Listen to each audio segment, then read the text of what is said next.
This is Adam Gorney, National Signing Day coverage here with USC coach Lincoln Riley. And you're adding guys on the team, in the front office, everything. Let's talk front office first.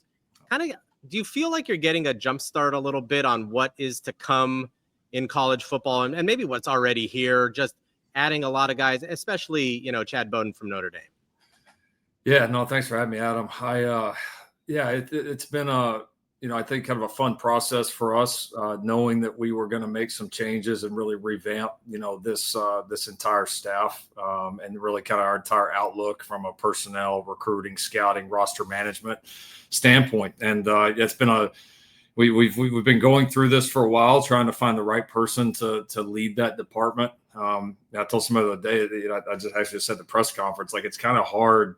It's a difficult job to find the right person for.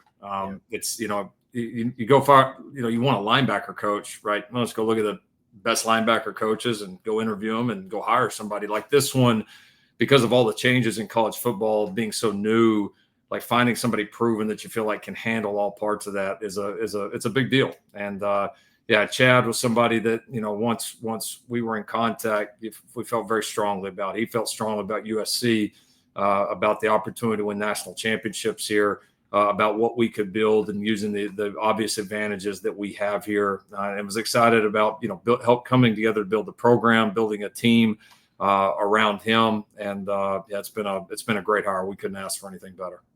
I see that my resume was thrown right in the trash can very quickly and not even considered, but that's fine. We couldn't get you. We knew we couldn't get you. We will move on. Oh, I saw what Chad's making.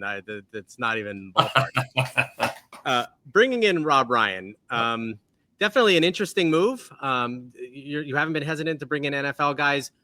Obviously, his experience, the NFL stuff, how does that all mesh and just the interest that he brings to the program? Yeah, it was exciting. I mean, it's one of those names when we started looking at a new linebacker coach and you put a bunch of names on the wall, you see Rob Ryan's name up there. It stands out, but then you wonder a little bit, how realistic is this, right? And so we had an initial conversation. He's got some connections certainly to Coach Lynn. They work together both with the Bills and with the Ravens. Has some other connections on this staff. And we had an initial conversation. It was a great conversation. Anybody that's ever talked to him, I mean, he's got a just infectious personality. Obviously the knowledge, the pedigree of the game was kind of a no-brainer. And I think more for us, it was the fit at SC.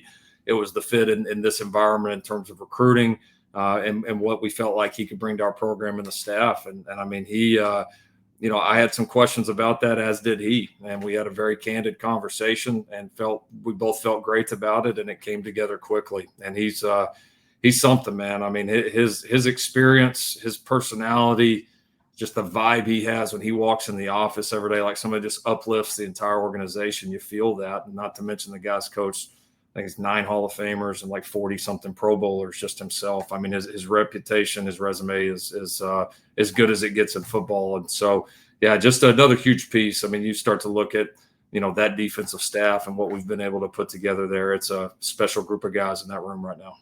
I want to ask you about Southeast recruiting, and in no way is this negative. You have to take your swings down there. Do you rethink getting those guys out as early as you do, and then they go home and they get the whole thing? Do you want to bring them in later? You have to take your shots with the elite players in the country, but not have the decommitments. Have you kind of thought through that? Are you going to change anything? Or are you going to still go full bore in that area of the country? No, we've certainly, evaluated it. And you're always looking to evolve and to get better. I think a big help for us this year will be just, last year we had turned over essentially an entire defensive staff at that point. And a lot of guys that you're referencing, in the Southeast were defensive players where we have some great connections.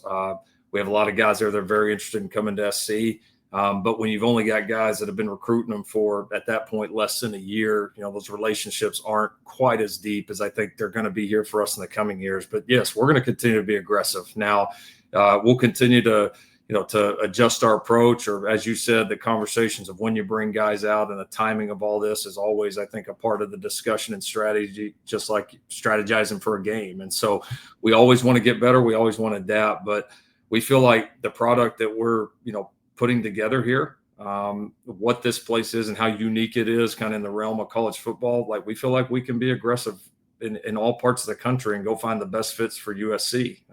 California will always be the most important to us. I mean, that'll never change, but there are other parts of the country where there's some great talent that we can go after and go get. And we're going to continue to go in there and get more and more of those guys with the staff that we're assembling and everything that we're building here.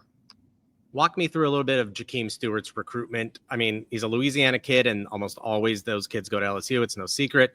He had schools all over the country recruiting him. How did you kind of convince that? He always seemed to be very interested in coming to Southern California and just kind of hanging out and going to USC and all those kinds of things. And then in our part of the business, a little torn on how much he's actually played in football games. How much did you kind of take that into account? Or do you think he's just one of those, I don't want to say the word generational talent, but someone who's super, super impressive, and once he gets on the field, can really deliver for you on the D-line? Yeah, I think his recruitment started off, as you said, he started coming out to USC pretty young and spent a lot of time out here, came out for multiple visits. And I think he really fell in love with the place first, the school, the city. I think was really excited about the opportunity to live here and do it here. But there obviously was going to be other factors that were going to have to come together. And I think as time went on, the relationship with our staff, he's got so many great relationships with multiple members of our staff that just grew and grew as time went on. Certainly his connection to Coach Henderson, who's also from that obviously that part of the country, was definitely a factor there. And it's just one of those things that just continued to grow and get better and better and stronger as time went on. We had a chance to get down there and go watch Jahkeem practice. And a lot of us, Coach Henderson included, and when we got to see him live, there was, no question in our mind what we were watching. And when you kind of know the entire situation of how that played out, you understand it. And then I think those of us that have gotten to know the kid, as the rest of the world will, you'll see a guy that's really, really serious about, his game and his mentality and his approach and the work ethic he puts into it. And you combine that with what is, he's a uniquely talented guy. I mean, in a world where we're all kind of surrounded by that and it becomes kind of commonplace, he is, his talent is very, very unique. You don't see it every year. And so that combination, really, made us feel like that we wanted to be, all in his recruitment, and we were. And and I think he just, felt like at the end of the day, this place offered so much to him in terms of, what he wanted to be and who he wanted to be coached by and how he wanted to be developed and where he wanted to live, that it just made sense and it came together. Last thing, and it's about the quarterback, and kind of take me through how this actually works. Like, one quarterback you kind of feel is going somewhere, another quarterback is committed somewhere else, you have to get him in. How does that all kind of work? And is that just really just the craziness of the recruiting world, especially down the stretch? Yeah, I mean, there's a little bit of that, and the quarterback recruiting is its own animal, as you guys well know.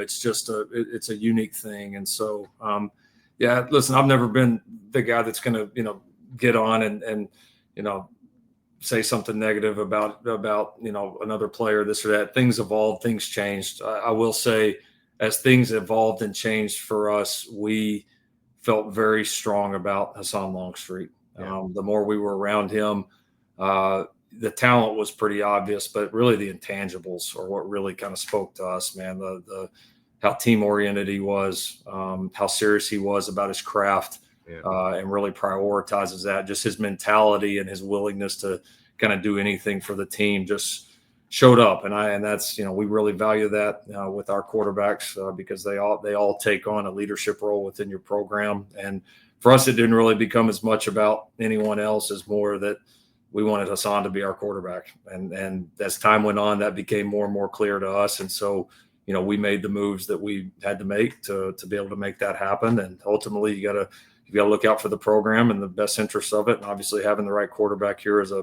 big, big priority. And we feel like we absolutely got that.